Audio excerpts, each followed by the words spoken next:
Yes, hello and welcome to the Business of Property podcast. I'm Stuart. And I'm Simon. And we've been finding, buying and creating income from investment properties for over 20 years. And we talk every week about the reality of running our property businesses. Just a quick request, if you are listening to this on podcasts, please do leave at least a rating in your podcast player of choice. It really does help us get the message out there. And we know there's a number of you listening. So please just do us that solid and leave a cheeky little rating and a review if you feel that way inclined.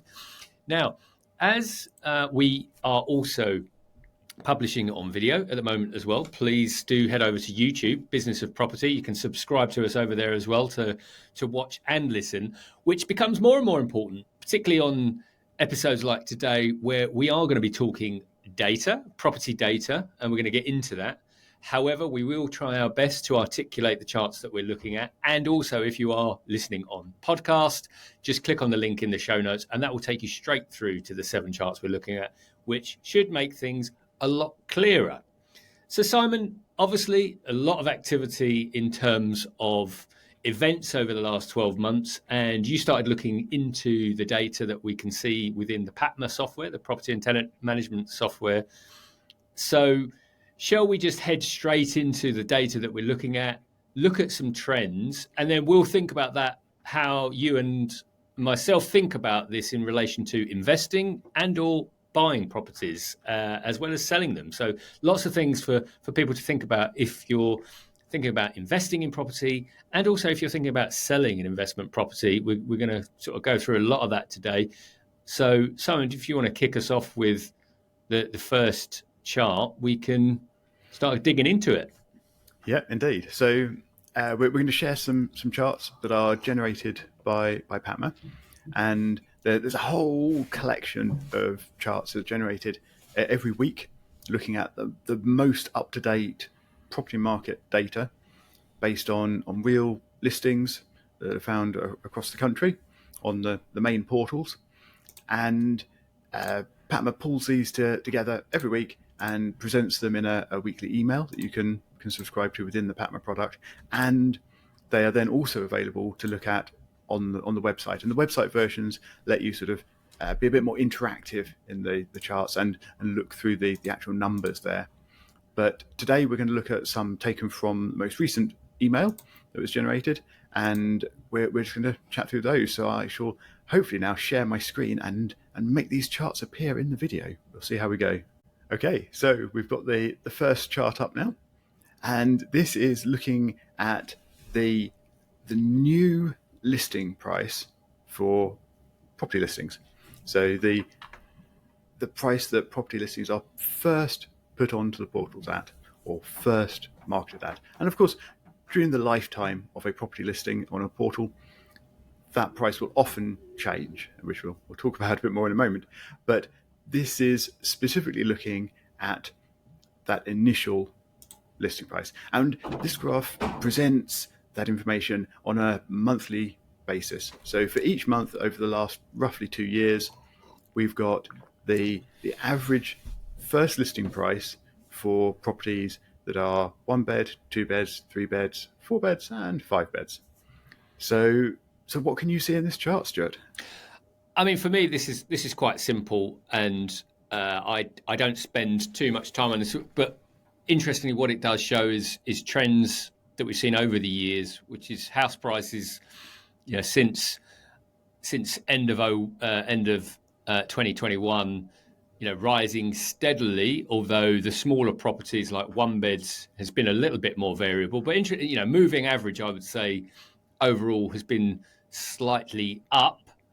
But the bigger houses, as we get into the more recent couple of months, we're seeing those listing prices dropping for those bigger houses. But the one that stood out to me, as we discussed this previously, is that, the 2 and the 3 beds, just the 2 beds, that is still slightly higher in the in the latest month compared to the others. So probably follows a trend which we've kind of talked about, which is property prices generally gone up, but that is definitely starting to change now, particularly with the bigger properties. As we've always said, the smaller properties, I think there's always a little bit more variability.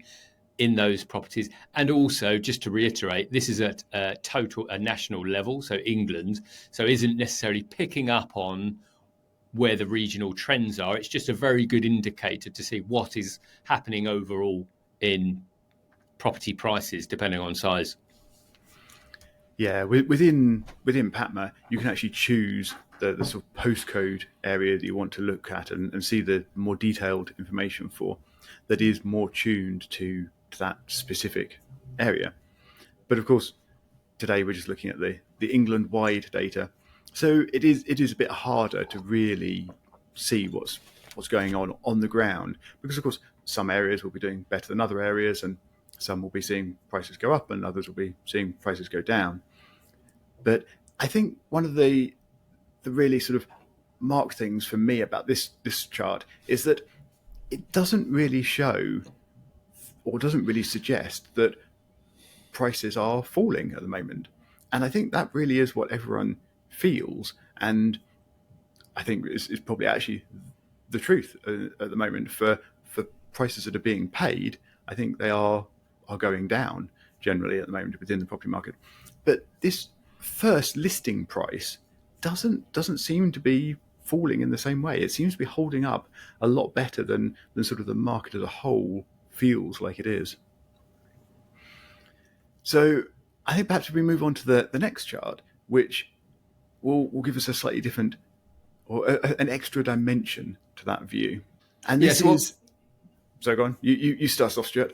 So what we're looking at now is just the number of properties that have either reduced in price per week or increased in price per week.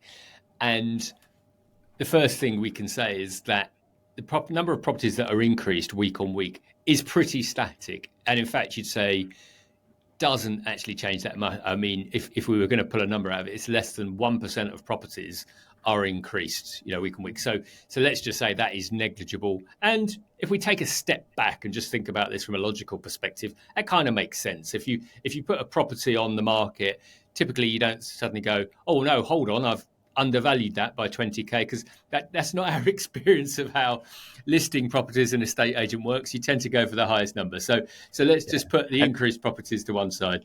Exactly. And even if you had listed it at too low a price, you would probably leave it at that price and just accept the extra interest and have sort of a try to create a bidding war or something like that to push up the price. You probably wouldn't actually change the listing price most of the time.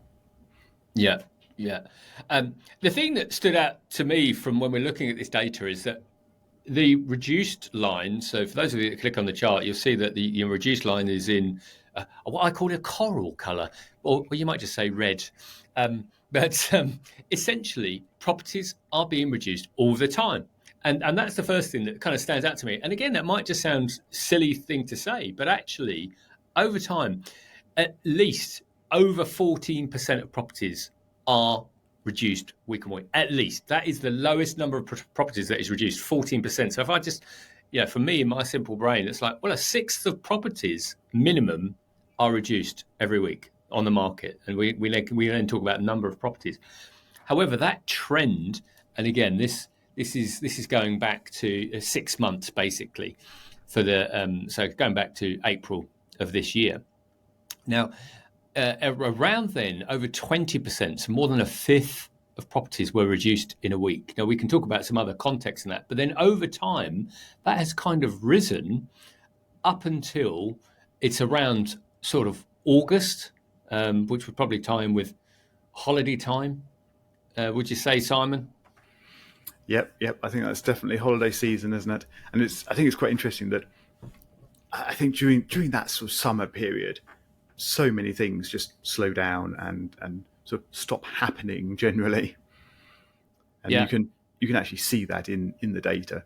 You can see that there's just less happening, less changes being made. So that includes property reductions. There just aren't so many around that time period. And then as we get to the last few weeks, we're now breaching 22% of properties. So essentially, I think if we were going to summarize this, what we're saying is there are more properties being reduced in price in the latest few weeks than has been for the rest of the year, other than a period of time in June. And in June was the time when we had interest rate rise coming in as well. So we had them in June, August, and September. But actually, June was a peak as well recently. So over 22%. And actually, when you look at it on a month by month basis, as Simon's just put up here, that is now looking like a marked increase. When we look at it a month on month, for me, that is really, really showing you how, and this data goes back for 2 years. If you look at this, the number of listings that were being reduced dropped to about 8% of listings. Again, still being reduced, but 8%. We know over 22%. So you can see it's a really steep increase in number of properties being reduced. And that is really just market, I think, catching up with vendors catching up with the market in terms of what is happening in the marketplace. Because that is, I think, this is one of those where you look at this and go, wow, okay, we're now seeing a real trend happening here. Yeah, definitely. And I think this is where the initial listing price sort of is really being explained, as in the listing price is holding, but then those listing prices are just being reduced, and quite often reduced repeatedly in order to actually attract the sales. And as you say, over the 2-year data, you can really see that trend, that sort of starting around, well, actually, I mean, I suppose we can go back further than that, to starting around sort of even early, maybe mid 2022, it's starting to head up. And then obviously with the chaos at the end of last year and the ongoing rate increases and things since then, it's obviously just pushed that market, or pushed the property market as a whole, into that sort of downward direction, and hence the price reductions are having to come in to see those sales happen at all. Which brings us on to the speed of sales. So this next chart is talking about the number of days that a listing is on the market for, well, on average. And we can see in this that currently it's up over 70 days, only just over, but over 70 days that a property is on average listed for. So it's over 2 months between property being listed and property being taken off the market for having been sold.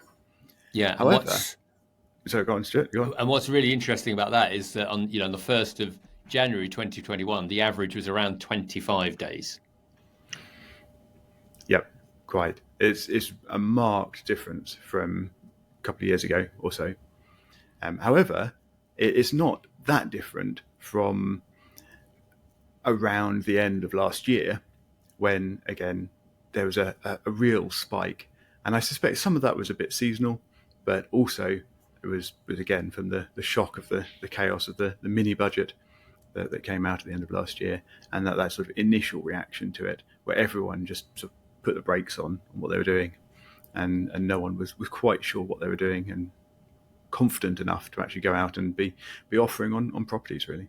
Yeah. But I mean, essentially what we've seen is that, again, a trend from basically the back end of 2022, beginning of 2022, sorry, and basically that time to sell a property has just consistently increased over time. It spiked in one place, but overall, as a moving average, that time has only increased.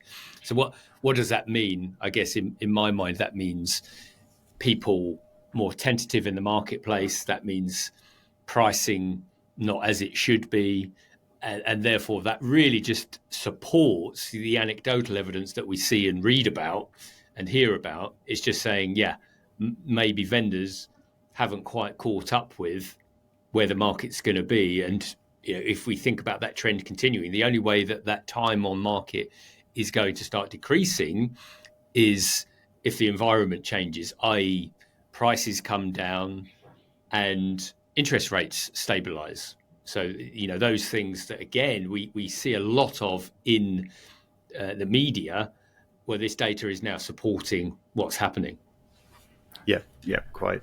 I think you can look at it as either there just aren't the people in the market to be buying at the moment, and I'm not sure that that's really true. I think there are, from some of the other data we've got, I think the transactions are still happening, but I think the reason properties are on the market for much longer is because they're still coming on at that high listing price, and it's then taking time for the price reductions on those properties to filter through to the vendor and be accepted and things, so that they can then be presented at a more reasonable price for sellers to actually be willing to take them off the market and purchase them. Fall throughs. Do you want to kick us off on this one, Stuart? Yeah, I think this was interesting to me, yet the data itself, I think, isn't overtly interesting on its own. But essentially what it tells you is that there are fall throughs happening all the time. For me, that is probably the interesting thing, because when there's activity happening, there's also fall throughs happening. And when we kind of looked at this, and we're just averaging out here because we could get really geeky and start getting into the data, even to a more granular degree, but we just don't think that would be of interest to anyone else other than ourselves. We'll do that separately in a darkened room. But overall, what this has been telling us is that in terms of number of properties being sold and those falling through, that roughly, and again, this is a very sort of averaging from my maths, is that roughly sort of around 15% of properties are falling through. And the other interesting thing that stood out for me when we look at these fall throughs, and I think it was the end of August, there's a bit of a spike.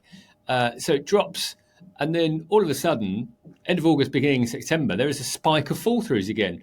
Now, Simon and I talk about this, and one thing you never want to do with data is just jump to a conclusion, because this it could be seasonal. It could just be that people are coming back from holiday. There have been, there was an interest rate rise on beginning of August. But a lot of these things you can only really make categorical kind of assumptions once more time has passed. So it'd be very easy to say, oh, well, there was an interest rate rise at the start of August and then something happened. But what it does show is that there were a lot more fall throughs beginning September than there were in the prior number of weeks. So something has happened, and we've looked at the past, and it's a similar trend. So there is clearly something in that, in terms of people away and then come back at start of September and say, right, let's not do this as opposed to let's do this.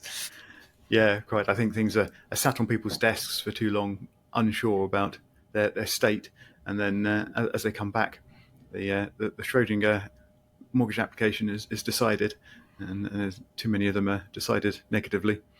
But something that really struck me with this chart is that we actually compared this against last year's data, and we haven't actually got that to show you, but the numbers are very similar.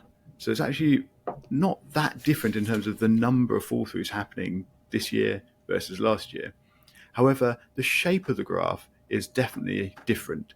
This year's one is a lot more up and down, and last year's one was much steadier in terms of the flow of fall throughs. And I don't really quite know what that says, but I thought it was just an interesting observation between the 2 years. So it's not that the numbers are very different, but there is definitely a different pattern. Do you know what my final thought on this slide is? Actually, when I think about other data that I've looked at in the past, non-property related, is actually if you think that, for that long week, which is I think the 4th of the 9th, let's say, but it's the long one, right? So for anyone that looks at this, it's the long chart. Is that actually, if you think that, so that's over 1,000 more fall throughs than the prior 2 weeks. And I think if you think that, okay, if our holiday assumption is correct, then a number of those could be spread back a couple of weeks. So actually, these are fall throughs that have just been banked, so to speak. And that is why all of a sudden you see this big spike. And actually, it would be a little bit more static if people were doing it on a week-on-week basis. Yeah, exactly, I think. Cool. So the next one, we'll just bring this in as well. So to show that properties are still selling.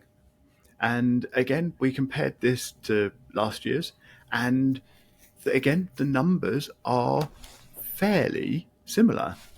The number of properties that are being sold, as in taken off the market each week, is not that different this year versus last year. And in actual fact, in this one, there's not so much in the way of sort of spikiness there either. So we also compared the number of properties being sold versus the new ones being listed, and it was all actually fairly similar to last year. So I think my takeaway from this, which I was slightly surprised about, is that the property market is still moving. Properties are coming into the market and properties are coming out of the market, as you would sort of roughly expect. It's just that there is a bigger sort of backlog of properties on the market, and they are taking longer between coming onto the property and between coming onto the property market and being taken off the property market. So yeah, it's not quite what I was expecting. I was expecting to see a much lower proportion of sales this year versus last year. What were you expecting to see, Stuart? Did this surprise you at all? It's almost like that the property market is not as dramatic as the mainstream media would have you believe. Almost. Oh no, I've been sucked in. Yeah, completely concur. The one thing that did make me laugh, if I'm going to follow this, the holiday thesis through, is that the one spike that we do have for properties sold in a week is by the 14th of August. And my mind immediately says, yeah, that is quite interesting, because everyone says, right, if this property is not sold by X date, because that's when we're flying to Spain or insert holiday destination here, we're flying away. If it's not completed, then we're done. So actually there's this big spike where, more properties actually get completed because they're saying, right, you got to do this before I go away or it's not happening. Yeah, the pre-holiday rush. Right, so we are on to our last chart of the day, and this one is all about rental prices. So the rental amount, the per month asking rent of a property when it gets listed on the portals again. And again, this is split down by the number of bedrooms. This is just 1, 2, 3, and 4 bedrooms. And the direction of travel in this graph is just so clear. and which direction is that, Stuart? It's up. So rental prices, as everyone's been reporting, have increased, and they are continuing to increase across all property types, from 1 bed up to 4 bed that we've got in this graph here. But what we would say is that there are definitely dips in that increase, and some of those dips are happening in the last month or so as well. So my takeout from this is, yes, rental prices are going up, but that doesn't mean you can just increase your rental price carte blanche. It means, quelle surprise, that you're going to have to do a little bit of research on your local area, on your property type, to make sure that the rental prices you want to increase to are what the market's going to take. And I can insert a little anecdote here, which is we did try this. So we've got a number of HMO properties, and we have been increasing the prices in line with inflation, in line with energy price increases. But there was one property which, let's just say, it's probably not at the standard that I would want all of my portfolio to be at. And we did try increasing the prices there, and essentially for new potential tenants. And let's just say no one took the hook. So it became very clear where we said, okay, put those prices back down.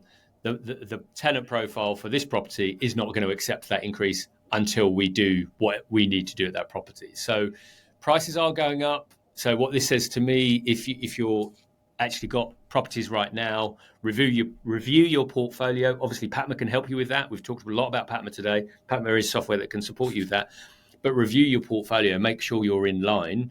And it's not a carte blanche thing, it's do the right thing.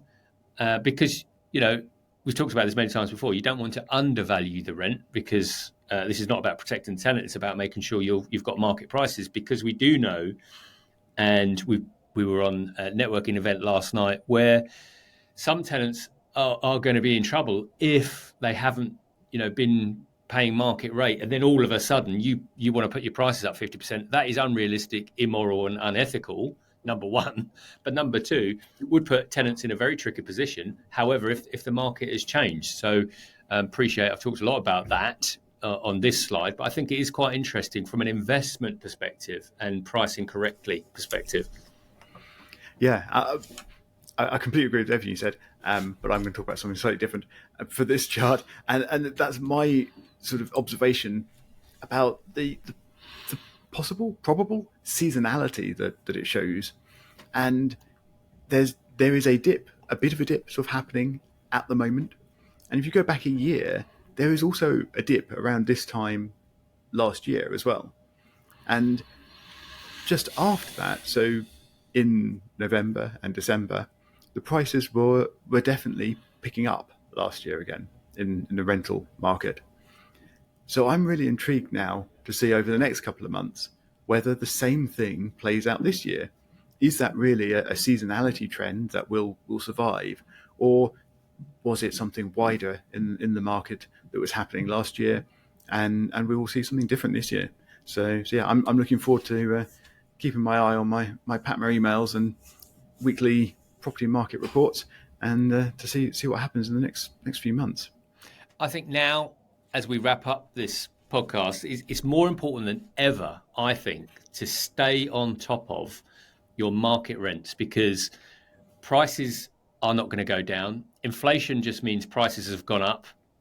We're not going to see deflation, so increased prices are sticking around, and if anything, are only going to go up further. So I think in terms of staying on top of your market rate rent, that is as important as it's ever been, and certainly is in my property business. And just to summarise what we've really talked about today, there's been a lot of information. So I do implore you, if you're listening on podcasts, click on the charts, have a look. And if you're watching, I hope these have made sense to you.